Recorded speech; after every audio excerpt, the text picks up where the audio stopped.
Kia ora koutou katoa.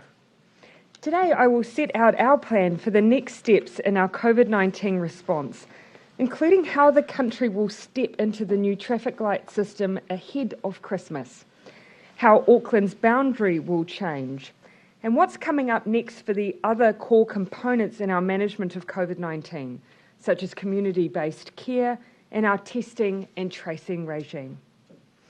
We are in a new phase in our fight against COVID-19. Delta is here, and we have changed our strategy to minimise the impact of it being present in our communities. Almost no country in the world has escaped Delta, and New Zealand has been no exception. But where we can be an exception is how well we minimise the virus and protect our people from it. In the beginning, we had the elimination strategy. That's because there were no vaccines and no medical treatment for COVID-19, and it was the best way to stop people getting sick and to save lives. Elimination and the alert levels have served New Zealand well. It delivered the lowest number of cases, hospitalisations and deaths in the OECD, gave us sustained periods of days without restrictions and a strong economy that sees GDP rising and unemployment falling to historic low levels. But it was never intended as a forever strategy. And as time has gone on, we have seen its limitations and that vaccines do offer us the ability to change our approach. Delta has required that. Since it arrived in August, our approach had to shift to slowing the spread of the virus and driving up vaccinations as the best form of protection against COVID. 82% of New Zealanders are now fully vaccinated, compared to just 23% 3 months ago. And by mid-December, it's expected to be around 90%. That is phenomenal. And I want to thank New Zealanders and our health workforce for those rates. It means the decisive action in August to go into lockdown was also the right thing to do. It has undeniably stopped the spread of the virus that otherwise could have moved through the country very quickly. But that doesn't mean it hasn't been incredibly tough going. I know that people are tired from our COVID fight, particularly the people and businesses of Auckland and the Waikato. We now have the unique advantage, though, of moving into the next phase of managing COVID-19 with a highly vaccinated population and with a plan. Our plan is a simple one, to carefully reopen while continuing to protect New Zealanders' lives and livelihoods. Today, I will step out some key components of the plan. On November the 29th, Cabinet will confirm the decision to move Auckland into the new traffic light system. As we have already signalled, we expect that move to occur soon after Cabinet meets, and that Auckland will initially move into red, the highest level in the traffic light system. At that same meeting, Cabinet will confirm that the rest of the country will move into the framework at the same time as Auckland. With safety and minimising the spread of the virus in mind, I can also confirm that Cabinet will look to move those areas with lower vaccination levels into the traffic light system at red. This will add protections and hopefully also support an increase in vaccinations. As I said earlier in the week, the traffic light system is safer than the alert levels. For example, currently in a region at level 2, everyone can go into a hospitality setting, vaccinated or not, with the level 2 key restrictions of seated and separated. However, at red in the new framework, you will also have to be vaccinated, which adds an extra layer of protection. We have worked hard to get as many people vaccinated as possible. The response from New Zealanders has been incredible. As I've said, 91% first dose and 82% fully vaccinated. We know there are still some making the decision over whether to be vaccinated, but we need to make decisions now that will protect them and others. It's a very important point I want to highlight. The new system recognises disparities in vaccination rates and the risk of the virus to vulnerable communities. The government is working with iwi leaders and Māori health providers to keep accelerating the Māori vaccination campaign. And we remain committed to working with and supporting those who are hesitant about getting the vaccine. And our job isn't done until everyone has that opportunity to be vaccinated. But the framework helps protect unvaccinated people in the meantime by minimising spread. All in all, the traffic light system is just better designed for our new strategy to minimise and protect against COVID-19 and is more fit for purpose than the alert levels. It also offers greater incentives to be vaccinated and greater protections for those who are and aren't. That's why it's time to get ready to move. Aucklanders have faced restrictions for an extended period of time to keep the rest of New Zealand safe, but the time is coming to change the way it works. That's to allow all New Zealanders to reconnect with one another over summer as safely as possible, but also because, of course, we have high rates of vaccination now in Auckland also. Today, I can announce that from the 15th of December, people travelling out of Auckland who have either been fully vaccinated or have a negative test 72 hours prior to departure will be able to leave Auckland and visit other parts of the country. This means you'll be able to enter or leave Auckland for any reason. The requirement to be tested or vaccinated before departure will be in place for the core summer period of the 15th of December to the 17th of January. As always, police will have the operational discretion on the enforcement of these rules. It is intended that people breaking the rules will face an infringement fine of $1,000. A significant amount of movement happens across the country during this period, so we have added this safety net to reduce spread, but have also been pragmatic. We set, for instance, drink driving laws with penalties, expect them to be upheld, and police undertake in those cases random spot checks on our roads to ensure that they are. We'll take the same approach here. Now, on the northern boundary and the gateway to Northland, the police will work with iwi to ensure people can move, but also that the people of Northland have confidence in the checks that are in place. Checks for travellers out of Auckland Airport will be done at check-in. As you know, Air New Zealand have also made a vaccine certificate or test a requirement before you fly, and these requirements begin before the 15th of December also. We will also be enabling inter-islander ferries to require proof of vaccination or a negative pre-departure test in order to travel between Wellington and Picton. As you can see, we have given special consideration to the South Island. The combination of the vaccine or testing requirement for Air New Zealand, combined with the ability for the inter-islander to operate the same regime, will mean all entry points to the South Island will be well covered with checks to try and slow any potential spread to the region.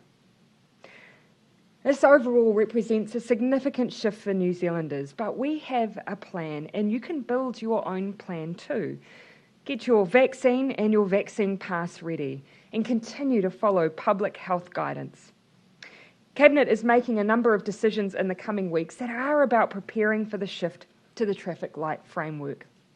Earlier today, Minister Hipkins provided details on how people can access their My Vaccine Pass. The Vaccine Pass is your ticket to summer and is essential under the traffic light system, so you can get ready and prepare by downloading it today, and we are aware that over 60,000 people have already done so since 9 a.m. this morning. Minister Little, Sepuloni and Verrill will set out how testing, contact tracing, care in the community and social support will be provided for those who may be infected with COVID-19. With fewer people needing hospital treatment because of vaccination, it's important that the model of case identification and community care is robust to ensure everyone is well looked after and that we reduce the risk of onward spread. We'll also release detailed individual sector guidance for the new traffic light system.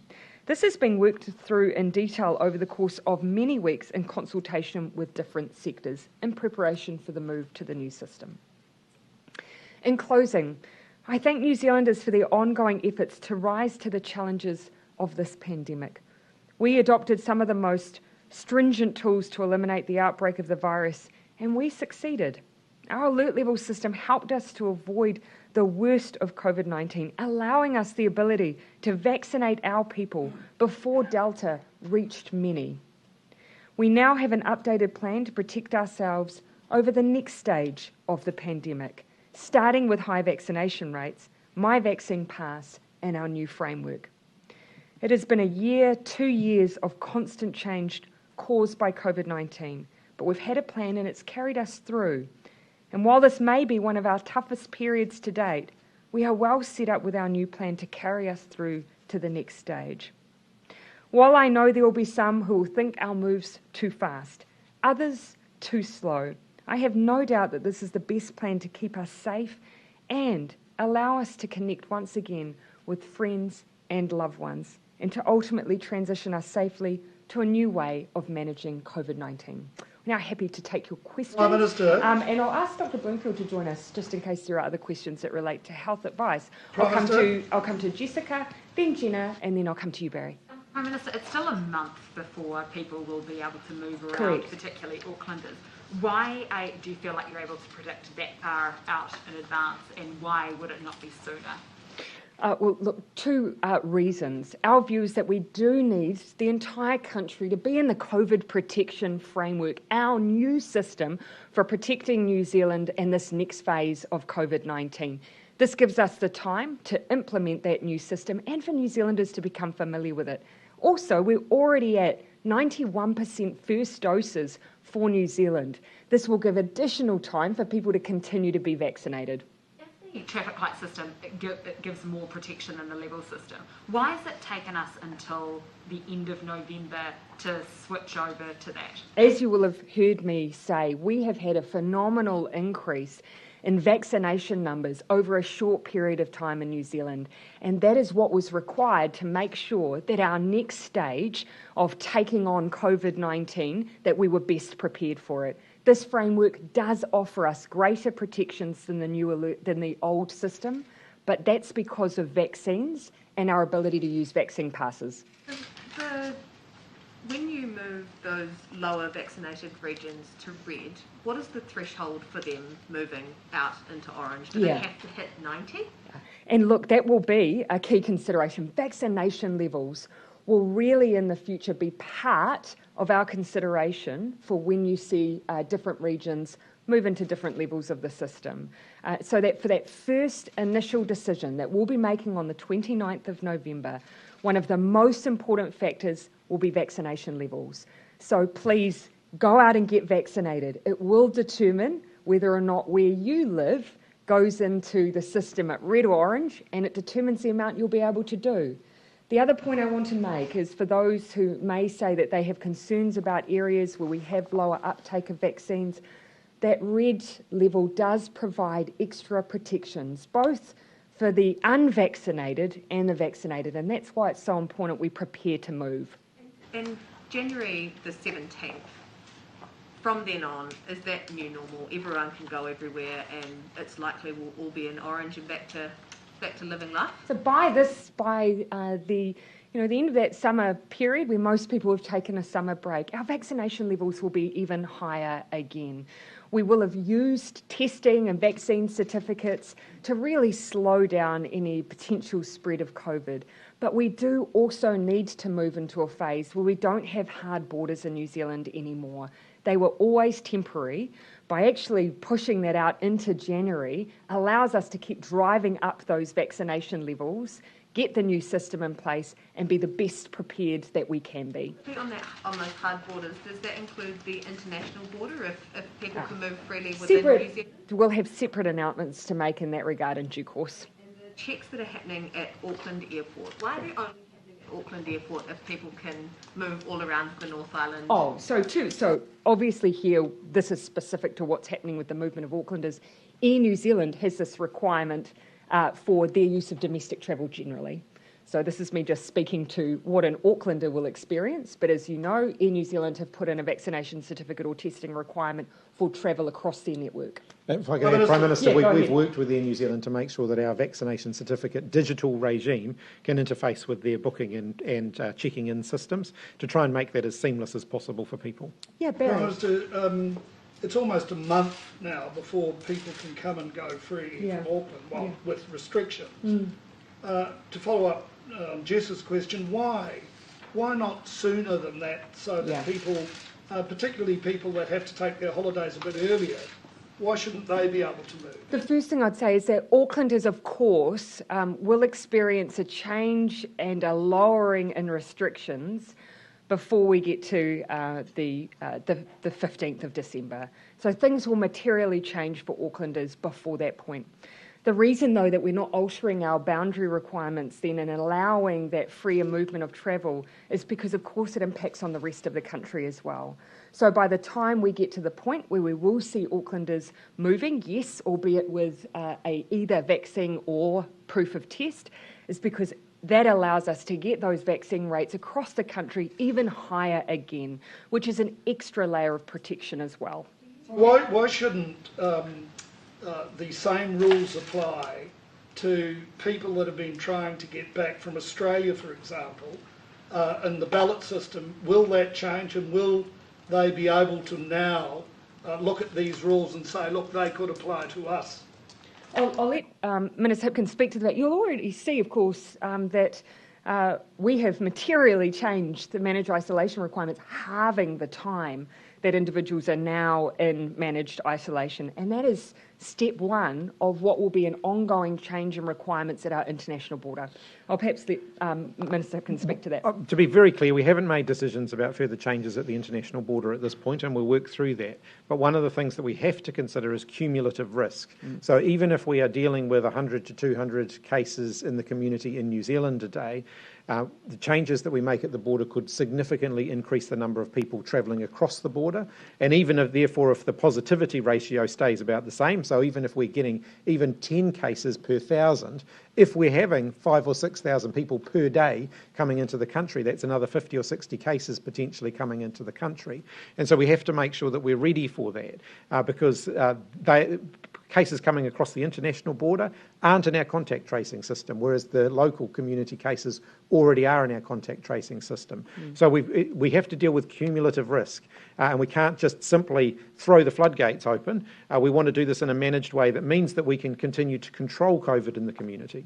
Can we say though that there will be more people being able to get back from Australia this side of Christmas? I've had a son that's been waiting for 3 months in the ballot system and has missed out. Well, Barry, as the Minister has pointed out, we're moving through all of this in phases. This is a considerable change in the way that we have managed COVID-19, and we're ensuring that we step through these changes deliberately and carefully. What we have said around the international border is that the next phase for us will be removing the thing that has caused the greatest constraint by allowing self-isolation. What we need to do is release in the near future the dates at which we consider that will be able to safely apply. But it will, of course, affect tens of thousands. That's why we need to be cautious. Have you modelled for Māori case numbers when making this decision today? We have. I've seen other commentary, but I've not received specific breakdown by ethnicity. But as I say, we did in September receive modelling that demonstrated to us that high vaccination rates, combined with public health measures, combined with ongoing measures at our border, is the best way to reduce the impact of COVID-19, and that is exactly what we have designed. Considering the comorbidities that already exist, the underlying health conditions in Māori communities, wouldn't it just be 101 to ask for the effects on those vulnerable communities? Well, of course, our modelling takes into account the impact of a COVID outbreak on New Zealand, including vulnerable communities. So that is essentially, our modelling may not be able to give a breakdown by ethnicity, but of course the modelling we do on our outbreak as it stands is telling us the impact it's having. I think the point I need to come back to, though, is that is the reason to move into this new framework. We have greater protections by being in this framework than we do our current one, because our current one was not designed for the realities of vaccination and Delta. We need to use those tools, and this protection framework allows us to do that. I'll let you finish, Dr. White. Just a question for Dr. Bloomfield. John Tamahiri says that the Ministry of Health is sabotaging the ability to vaccinate more Māori. Does he have a point, and what's your response? I don't think we're sabotaging anyone from vaccinating more Māori. In fact, we're seeing Māori rates increase by the day, which is great. We're still seeing good numbers of first vaccinations and for Māori specifically, both first and second vaccinations. I think the way that we are releasing data, including to John Tamahere's organisation, is supporting those efforts. And in the briefing we did yesterday for media, one of our people, Tamati, did, I think, a very nice explanation of the ways that is happening on the ground, including the way those data are being used to facilitate that. Do you have a threshold for those regions with lower vaccination rates initially for them to go into red or orange? Have you said that? Yeah. Well, what we've indicated, of course, is we have all the way through been trying to drive vaccination rates up to the 90% mark. So you can make an assumption that if you're sitting underneath 90, that you'll be in consideration for red. We are going to be pragmatic about the decisions that we make, but that is a fair assumption to make at this point. Ultimately, though, we'll use the latest data that we have on the 29th of November to make those individual decisions. But it's another reason to go out and get vaccinated or to follow up on your second dose. Also, vaccine certificates. We're going to have a lot of people presenting to businesses and other areas with vaccine certificates. Yep. What's the compliance going to be in terms of help for businesses and who are going to have to enforce these rules, and as we've seen in some cases with some pretty aggro customers? Look, in terms of a lot of hospitality businesses are not unfamiliar with this, so they have to do checks at the moment around age, for example, and so they have systems in place to do that. We will be extending the vaccine certificate requirement to businesses that aren't as accustomed to doing that, though, so cafes and so on. Age checks are completely different from a mandatory vaccination for entry, and as we've seen, there are. Do you mean just in terms of the number? Keeping in mind, we've had a scanning requirement now much more broadly than we're applying this. So we have thought carefully about where the vaccine certificate is applied. Ticketed events, for instance, they've already thought about how to integrate this process into ticketing. We haven't applied a requirement for retail because we've taken into account the idea of, for instance, a sole operator trying to check a vaccine certificate and serve customers being very difficult, and it's a lower risk environment. So we have thought carefully about its application. You are using it in businesses and places where people spend longer, where they're more likely to have reservations or contact with people right up front to enable a more seamless process. In terms of enforcement, do you want to cover that off? Look, the police, of course, are available to provide support around enforcement, and they've been involved in this process and the discussions around this process, so they know what's coming, and they will certainly be there. The infringement regime that I think will pass its way through Parliament this week, all things going according to plan, provides us with some additional tools there as well. What's the concerns, though, about that aspect of the system, given some of the behaviour, the attitudes that we're seeing, that businesses are going to have to be dealing with it, and it might be pretty confronting. The first thing I'd say is, look, over 91% of New Zealanders now have had their first dose of the COVID vaccine. So a large portion of the population, obviously part of the vaccination program, obviously willing and inclined to go out and to get their vaccine pass. The second thing is we're not the only country to have done this. Many, many others have already implemented such a pass. And so, yes, we can look to some of their experience. We will be and are working up sector-by-sector guidance to support the implementation of this requirement, and through its implementation we will keep in touch with representative groups such as hospitality to see if there are other things we can do to support those who are enforcing this in any way to deal with potential issues they may face. We do have time, everyone. Claire? Is it me? Yes, Claire. Oh. People who have children and want to cross the border, does the vaccinated or testing requirement apply to them? No, not for under 12s. Not for under 12s. And what about, how will you handle the pressure on the testing system in the lead up to Christmas especially, because there's still more than 100,000 unvaccinated adults in Auckland? Yeah. So a couple of things on testing. Of course, yes, there are. Obviously, this is only applying to those who are choosing to move out of Auckland over that period. Our hope, of course, is that anyone who wants to move around that border or around the region will seek to be vaccinated, because it will be a lot more straightforward than getting a test every time they depart. In terms of some of the requirements, of course, this allows us to change up to align the current testing requirements that apply to everyone who is currently moving at the border. So there will be the ability to potentially get some efficiencies there in our testing system. We have, from memory, anywhere in the order of 80,000 people over a 3-week period getting tested as part of our existing surveillance testing at the border. Claire, I'll let you finish up. I'm not quite done, sorry. Yep.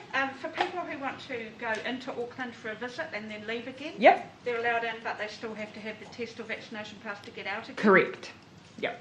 And then that's where, if anyone wants to day trip, it is advisable. It is much easier if you're vaccinated to come and go, because obviously you would need to stay and return a negative test before you can depart. Would rapid antigen testing be accepted as an acceptable negative test? At this point, we're advising it would be PCR, but we haven't ruled out potentially any changes in the meantime. Not saliva, just PCR. PCR, saliva or nasal. Prime Minister, is today's announcement an admission that the idea to get all DHBs to 90% before any movement, was that a failure? No, not at all. In fact, you can see already nationally 91% first doses, and we have high confidence that there will be a number of DHBs who will be in that 90% space. However, we have to balance, of course, against those high rates of vaccination, the need to also use the extra protection that this new framework provides, and it does provide greater protection. So we're being pragmatic about this decision. Why initially did you not go for a blanket 90% throughout New Zealand rather than the DHBs? We still, and I do absolutely believe that has helped us to focus on lifting rates in individual locations, and we will continue to focus on that. And as you'll see, we're not moving New Zealand in a blanket way. We will differentiate. Those areas that are lower will look to move into red. You remember at the original announcement, we talked about moving the rest of the country into orange. So this is a way that we can acknowledge if an area hasn't reached those high vaccine rates. Just a question for Dr. Bloomfield. Was this, has Cabinet followed your advice on here, or what was the Ministry of Health's advice on the December 15th move? Yes, our advice was, and I don't know if it was actually codified in the Cabinet paper, but it was definitely to support the whole country going on into the new framework at the same time, and as the Prime Minister has said, it just affords a lot higher level of protection from the current alert level 2. We are seeing cases, of course, despite best efforts, escape from Auckland, and having all regions of the country being able to move on to the protection afforded by the vaccination passes sooner rather than later was our very strong advice. December 15th date. The December 15 date for the removal of the boundary around Auckland, yes, that's correct. Let's see who I'm going to come to. Yeah, Luke, and then I'll come across to you. Obviously, the focus today is betting in, either orange or red when it comes to it at the start of December. I actually think for Aucklanders, the focus will be on the 15th of December. Yeah. Tell us a bit Different about alert level green. So obviously there's going to be a bit of COVID all over the place. What will we sort of be looking for to move places that are in orange to green down the track? Big focus for us today is first advising really clearly to New Zealand. On the 29th of November, we will be confirming the decision to move Auckland and the rest of the country into the new framework. That will occur very soon after that meeting. At that meeting, we will determine what level the country is moving into, and regions that are lower in vaccination rates can expect to go in at red. At that November 29 meeting, we will also work through and share a bit more detail on what it will take to move. But right now, my strong message to the whole country is prepare for the new framework. It will provide us with greater protections. It's part of our new phase in our COVID-19 strategy. And we need to make sure that everyone is ready to go with their vaccine passes, and as businesses, ready to operationalise the new framework because it's coming very soon. So when that's announced on November 29, there'll be more information about the movements. some of the movements and about what it will take to move up. But a core component, as you can see, is vaccination levels. Yeah. Just quickly for Dr. Bloomfield on the Christchurch case. It said they attended an event in Auckland and came back down to Christchurch. What was the nature of that event? Yes, I understand that was a tangi, and the other point I would make here is that the person was fully vaccinated and travelled to Auckland and then returned and became symptomatic, and also I understand it's a family member in Auckland whose case that they are linked to, so took all the appropriate actions. So again, we've had this before in Christchurch and been able to, with early intervention, with testing and contact tracing, just isolate that and get around it. On the traffic light system and on these DHBs being in red if they're quite low. Regions. Regions. Are you? I guess that's one. Is it TLA? Is that the region you're using? And are you using it as a punishment? Because the red's supposed to be if the health system's under risk. But if there's no COVID in a place, the health system's under risk, even if there's low vaccination rates. Yeah, and also it notes action needed to protect at-risk populations.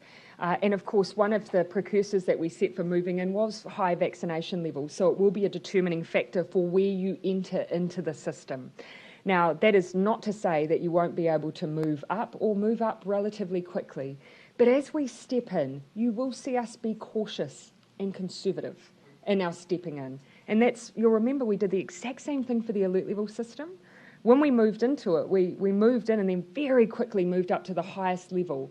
And in part, that's to allow it to bed in, to see the impact of the new framework, to see the impact of what we may see as that extra movement from Auckland. We're going to be very cautious about the steps we take here. Would you expect somewhere like Wellington or Dunedin to move in at green, given there's no community COVID? No area will step into this new framework at green. For the very reason that I've outlined, for this phase of our plan, we need to be cautious. We're stepping into a new framework. The way that we can do that with the most care and to protect both the vaccinated and unvaccinated is to step in at those lower levels. The added advantage of that, though, is actually for a vaccinated individual, they'll notice very few differences between green and those other levels, because orange in particular, if you're vaccinated, you are able to do most, if not all, of the things that you generally enjoy. Come in the front, Joe. Mr. Hipkins, the Trans-Tasman bubble is up for review over the next couple of weeks. You've previously said to me that the biggest problem with that border is the fact that there's different alert levels and things going on across the country and what the movement would do for that. Given that by the start of December everyone will have moved into the same system, are you giving any consideration to re-inflating the bubble, so to speak, ahead of Christmas for the Trans-Tasman so that Kiwi Aussies can have that Christmas together? I think one of the key things that we want to achieve when we do any changes at the international border is try and do changes that will stick rather than changes that we might have to change when circumstances change. So there's certainly something that we keep in the backs of our minds. I think, as I indicated before, we do have to look at the picture of cumulative risk when we make decisions about the international border, and doing things at exactly the same time as we do them domestically potentially adds a lot of additional risk to the system all at the same time. And so I think that people should expect to see things stepped out carefully so that we can keep control of the situation rather than do things all at once, which means potentially we don't. Just make it clear for people then now and say that the Trans-Tasman bubble's effectively being moved into the first quarter of next year with all the rest of the vaccinated travel, and just so that people don't have that hope factor. Look, Cabinet hasn't confirmed a decision about that, but I think it wouldn't be unreasonable for people to expect that there's not going to be significant change there until early next year. And we've actually consistently said that. We've said the next stage is home isolation, and we've indicated the first quarter of next year, but we know people want dates. We're looking to provide that level of detail before the end of the year. So we will give that level of detail. That first quarter that you have indicated, can you give any clearer time frame? That's what I just said. We are going to look to provide more specificity. Prime Minister, before the end of the year. If I may, one at a time. I will come to you, Ben, then Amelia, and then I'm going to come back over here. Just on that issue, I mean, why does the government continue to fearmonger in this regard? Like the COVID Minister references opening the floodgates or refers to cumulative risk. The argument isn't for a broad opening of borders, it's to allow New Zealand citizens who are fully vaccinated and can prove it to come home. So look, no one is fear-mongering. What we're simply describing is the reality of what we will need to manage now into the future, because, as the Minister has said, we don't want a situation where we make a change that we then have to move backwards on. We want to keep making safe and steady progress. So we have looked at all of the evidence and advice, and you'll see in many other countries around the world, they are moving back into extra restrictions, including using their border. And it is fair to say that means that when we step into it, we do have to consider scale. Returning citizens, permanent residents, will be in the tens of thousands a week. Tens of thousands. We're estimating that in some cases we may get as many as 50,000 a week. So we do... sorry? Well, of course, there's many factors to consider around just equity issues for individuals travelling from different regions. We've considered a range of options. We know we need to give specificity, but we also want to give that certainty that it will stay. We'll look to give that greater detail before the end of the year.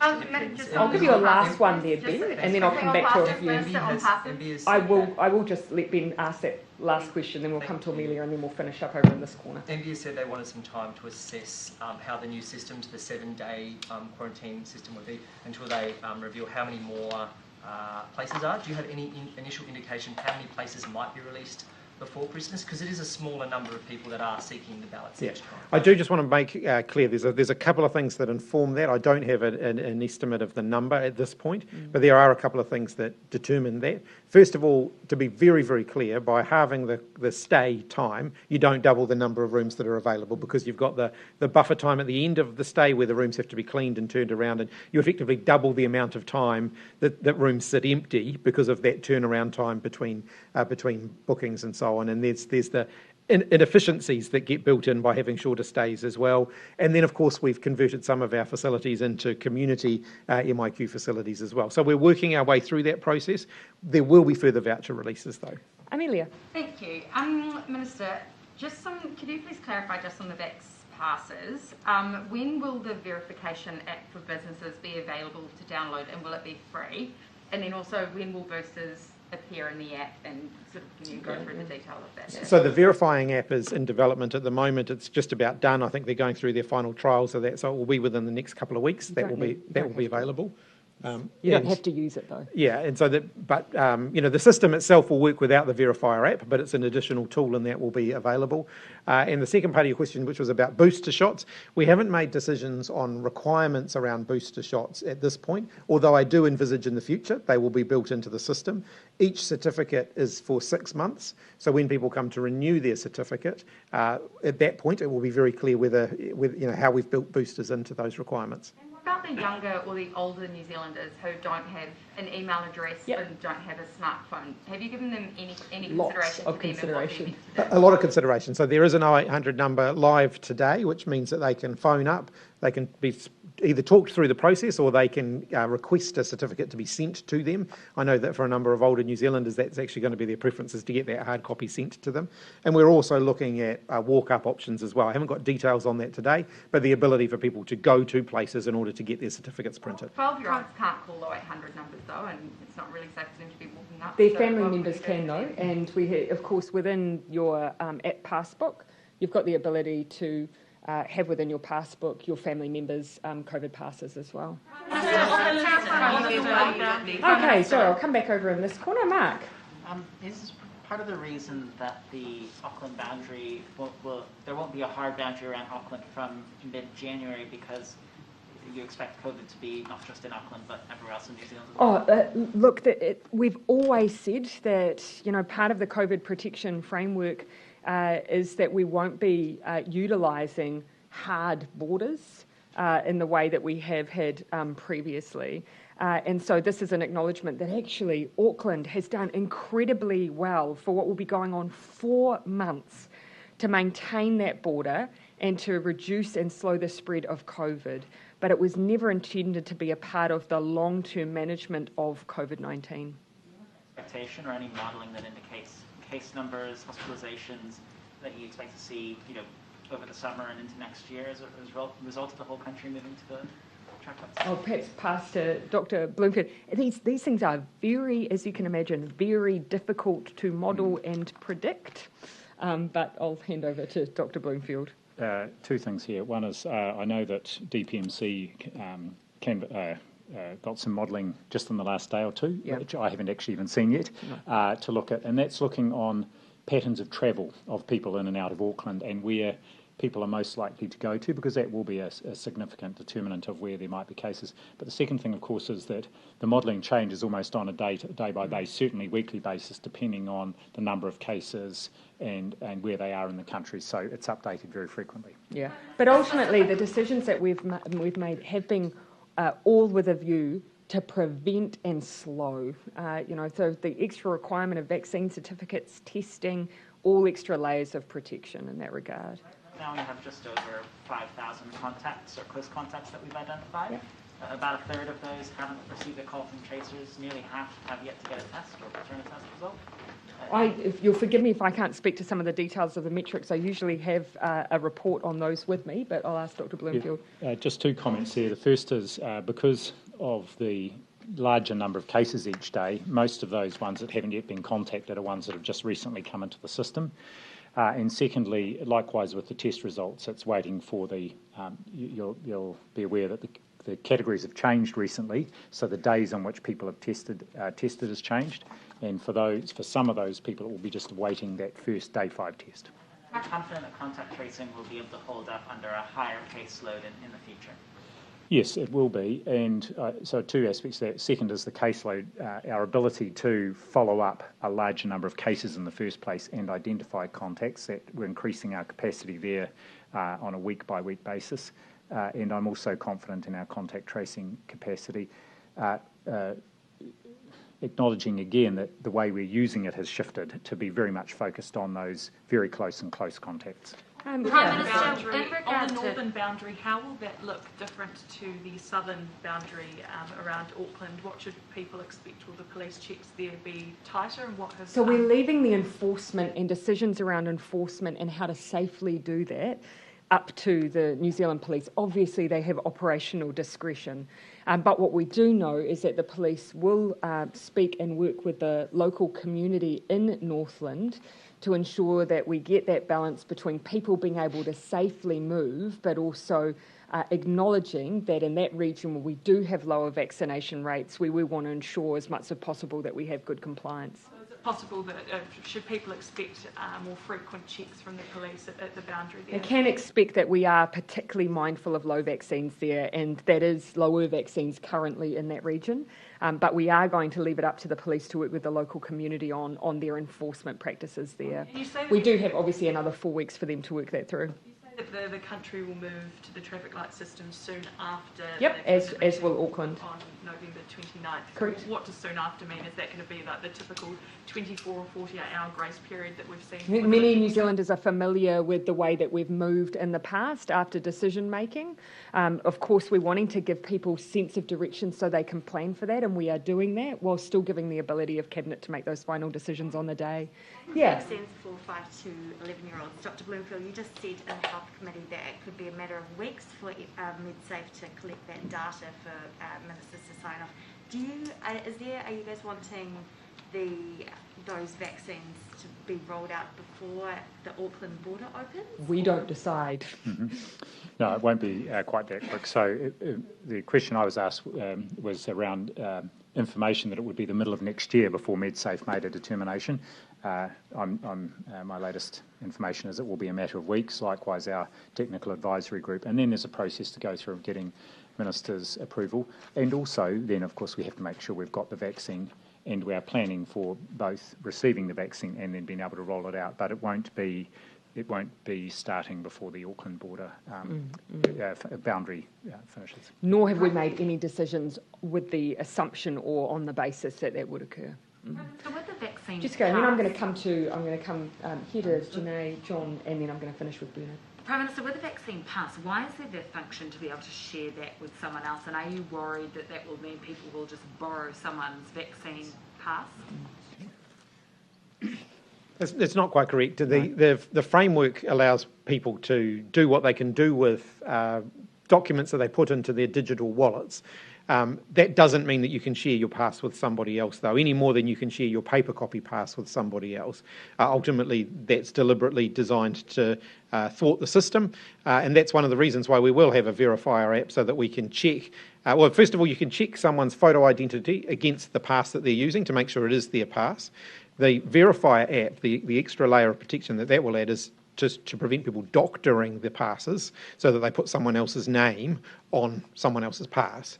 And so there's 3 effective layers of protection there. Essentially, all we're saying is that a parent, of course, can support their children who are 12 plus with their identity documents, because most 12-year-olds don't necessarily carry a wallet or have a smartphone. And actually, it was also an issue for the disability community as well, that people who are supporting people with disabilities can carry the passes of themselves and the people who they're supporting as well. So on the Masterton case, we have heard that it was a member of the Killabees who went to Tangi. Can you give us a few more details on what you've been able to learn about that particular outbreak? I don't have any more detail. What I will say is that there is a number of our cases at the moment that are associated with the Killabees gang, and we're getting good response in terms of testing, which is important, and I want to thank them for that.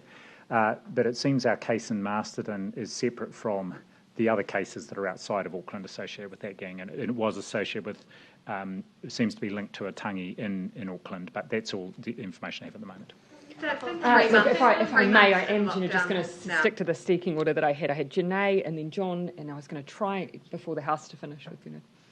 Can Aucklanders still expect a move to step 3 of level 3 before move to the traffic light system? So we've given very strong indications of the timelines we expect for the COVID protection framework, which of course allows more in terms of activity and freedoms than the step to level 3.3. Of course, at this stage, I never preempt any of the decisions by Cabinet, but that is something that Aucklanders, I hope, can see that they can plan towards.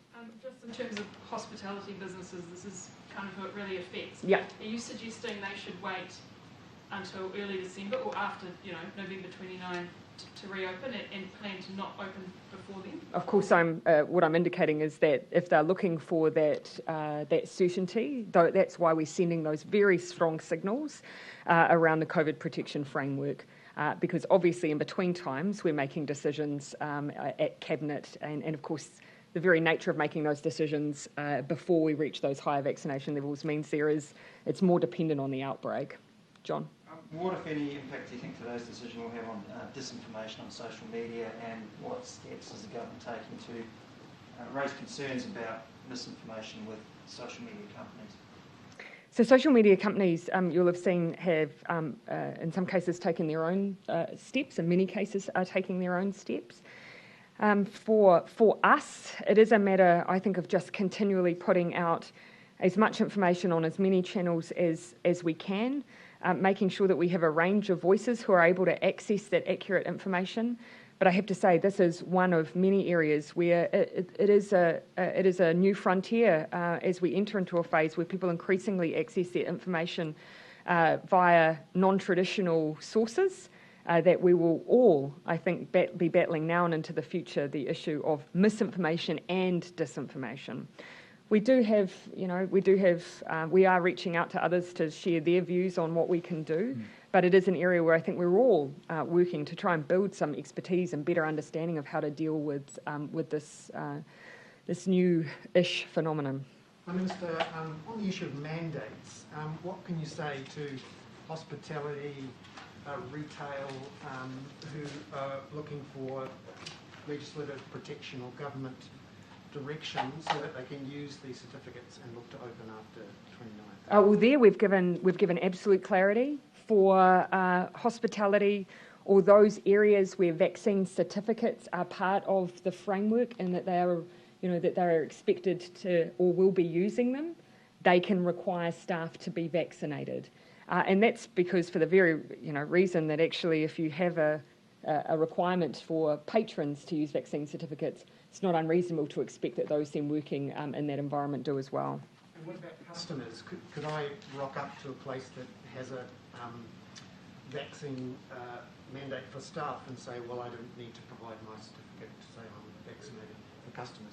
So you'll see at the different levels that if you're operating with a vaccine certificate, if a business is a hospitality business, then actually they've got 2 options. The very simple version of explaining it is if you want to be open and you want to have as many customers as possible, you'll need to run vaccine certificates. That will require both a patron to have them and, of course, your staff to be vaccinated as well. There is, of course, so the option, if you're a business who chooses not to use a vaccine certificate, a hospitality business, you do have some options, but they are considerably constrained. I don't think many people will choose those. At Red, it means basically you're contactless, that you're still just doing pickups and drop-offs, and I don't imagine many will choose that option. Okay. Saying this would be a short, sharp lockdown? We've traversed this many, many times. Had we not had the lockdown that we had in Tamaki Makaurau, had we not had all of Auckland support New Zealand in the way they had, we would have had Delta spread across New Zealand and outbreaks everywhere. Auckland has helped the country in immeasurable ways. Okay, thank you everyone.